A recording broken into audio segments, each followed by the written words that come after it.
I believe as long as the political situation here in Egypt doesn't guarantee any resumption of the league. You don't know whether it will stop, it will halt. What are You the can't guarantee indications anything. that you see with the start of this league? It's closed doors, no fans, no spectators. Teams have been in stoppage for a very long time. How are you seeing this competition going forward? Well, that's not our main concern. My opinion, my main concern is Masri. Masri returning back to the league after a 2-year ban following the infamous Port Said incident. Masri still didn't patch things up with Ahli, and a meeting between Masri and Ahli could be on the cards if both teams manage to qualify for the playoffs. Yes. And it was really astonishing that the EFA was staging the competition without straightening out such a problem between both teams. Playing in the absence of fans, of course, every team will be affected by that. But as long as all teams are suffering the same problem, so I think they can cope with it by time. Yes, for sure. If we go back to Ahli and the comeback after a loss in the World Club Cup, but definitely they had a great achievement having clinching the 8th title for the African Champions League. How do you see the return to the domestic competition being or exposed to this sort of experience and matches versus the performance in the previous match? Well, Ahli made a breaking record by winning the CAF Champions League for the 8th time. Their nearest rivals are Zamalek 5 and Ahli is now 8. Regarding the performance, Ahli were not convincing at all against military production. The first half didn't witness a single clear-cut chance for the Reds. The second half saw them get a little bit improved, but yet they are not that imposing side that can secure a big win. Ahli seem to be adversely affected by their poor performance in the Club World Cup.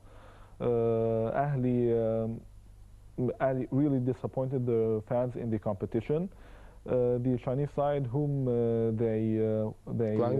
Guangzhou, whom they were defeated 2-0 at the beginning, were not that side that could be the African champions. Yes, they are being managed by Marcelo Lippi, the world-class coach. Of course, that's true. Yet I believe Ahli is a much stronger side, and yes, they could have easily defeated them and set up a meeting with Bayern Munich. How do you evaluate Mohamed Youssef as a coach for Ahli? Usually Ahli had the foreign coaches, despite Hussam al-Badri had did great achievement right after Manuel Jose. The return of Manuel Jose did not yield to any success, and it was a very short period. And then having the throne of this important post for Ahli, Mohamed Youssef, how do you evaluate him as a coach? Well, I believe he's a very intelligent coach. The coach that kept everything the same. He didn't change the formation. He didn't change much in Ahli's tactics. He knew well that that's the way Ahli can win their games, and he kept it as it is. And the result was winning a record 8th CAF Champions League title. So he should take credit for that.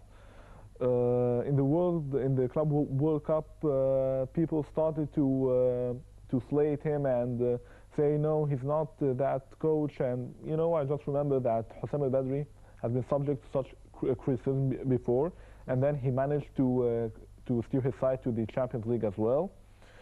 I believe he's a good coach, and the problem doesn't lie within him, but it's rather within an aging team that needs to be rebuilt.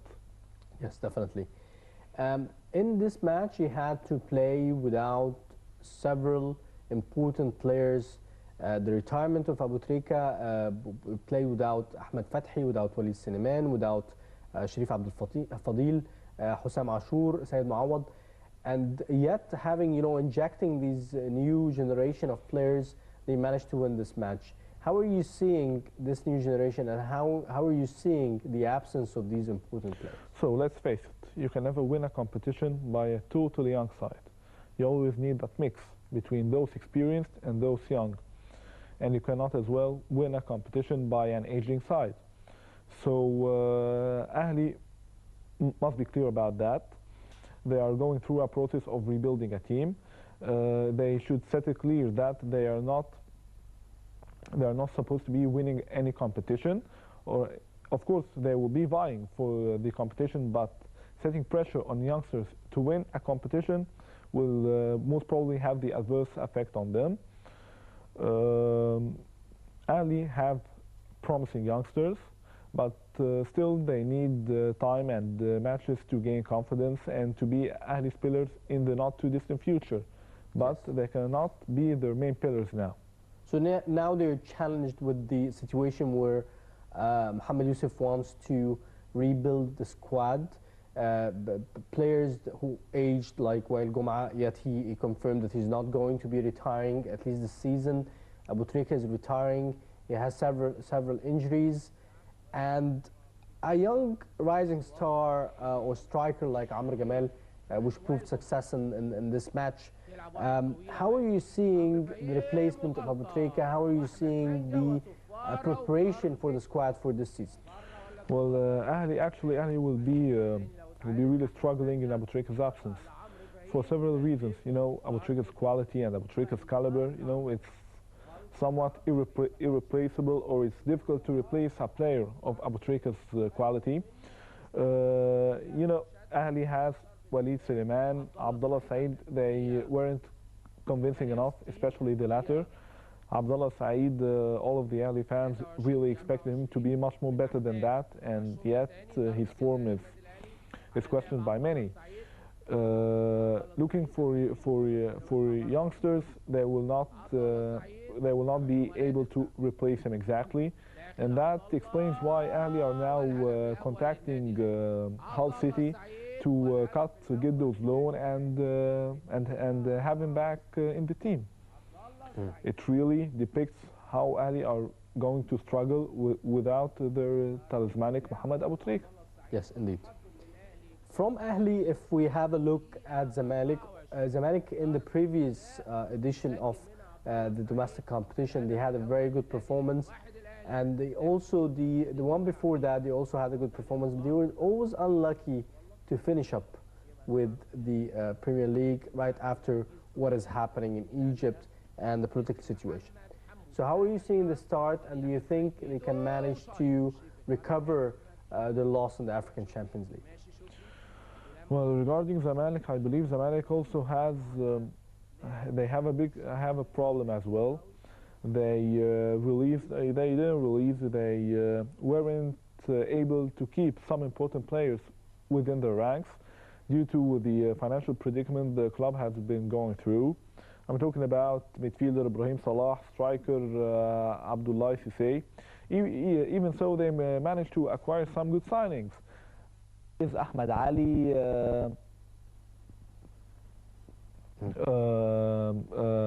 Mu'min of Al Masri. They made some good signings, but yet I believe Zamalek still needs to beef up their squad to vie up for the title.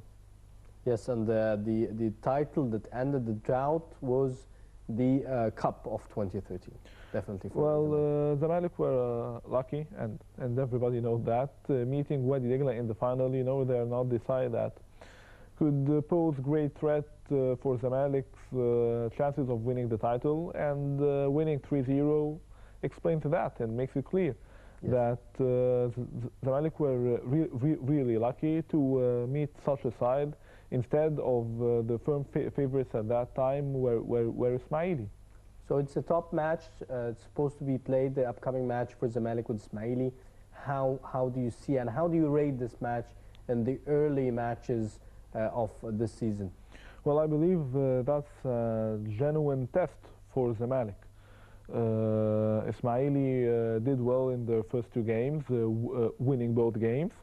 They have about Beni Suef telephones, they wanted they won it 3-1. Yes.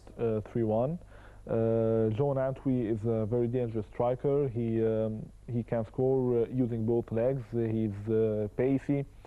He will cause a lot of trouble to Zamalek's back line, whom didn't really give an indication that they can resist and face strong strikers. At the same time, also Zamalek have Ahmed Ali. Ahmed Ghaffar has not been convincing so much. I believe it will be an entertaining game. Yet Zamalek, yes, they are favorites to win, but you cannot guarantee it at all. Yes, indeed. So, do you expect a heated match, an exciting one, or a normal rated match? The absence of fans, of course, will lower the tempo of the game. Of course, when you talk about Zamalek Ismaili match, you get to remember the previous games, entertaining games, but that was in the presence of fans, and now the situation is quite different. We hope for a good game. Both teams play an attacking game, and no team resort to defensive strategies. No, it's neither Zamalek or Ismaili, whom they are known of resorting to such tactics. So Omar, moving away from speaking about the fans, the absence of fans and closed-door matches, do you think the Egyptian Premier League is any more that exciting for high viewership within Egypt? Looking at the number of cafes that is displaying other leagues rather than the Egyptian one. Well, other leagues, you're talking about the top European leagues. Exactly. No, you cannot compare at all. There is no means of comparison. You can see the English Premier League now. Until the halfway mark of the season, no one can tell who will win the competition. Arsenal, Liverpool, Chelsea all have equal chances of winning the title. Just just 1 point separating between each team. I think also it relates to the stars. So if people they go back to names and stars, I think the absence of football for a long time made people they don't really know the rising stars or rising strikers, for example, within the teams. Well, that's true, but at the same time, I believe that would. It will have a good effect on the national team. I've previously said that the turmoil in Egypt and the uncertain future of the league would probably encourage more players to move abroad. And the result, we are now having one of the top stars in the Swiss league, Mohamed Salah. If things were normal in Egypt, I believe that Arab contractors would have opted to keep him within the side, and could have sold him, for example, Ahli or Zamalek. But I believe so many players benefited from the uncertain conditions of the domestic competitions, and that encouraged them to move abroad. And now we have Mohamed Salah, Mohamed El-Neni, Mahmoud Karaba, Ahmed El-Mohammadi. We hope that Giddu could have completed his loan at Hull City, but it seems that he's going to return back to his parent club. And I think due to also the situation, you don't find a lot of players from other countries playing in Egypt. Well, it's not that exactly. John Antwi of Ismaili is a very good player. We also have other Ghanaian players in the other teams in the domestic competition. But the percentage of players, we used to have a lot of players, African players, that are joining Ahli and Zamalek, for example. Well, that's quite normal. The conditions in Egypt, the political turmoil, will not be encouraging many to apply the trade here in Egypt, and hopefully things would be getting back to normal in the not too distant future. What other teams other than Zamalek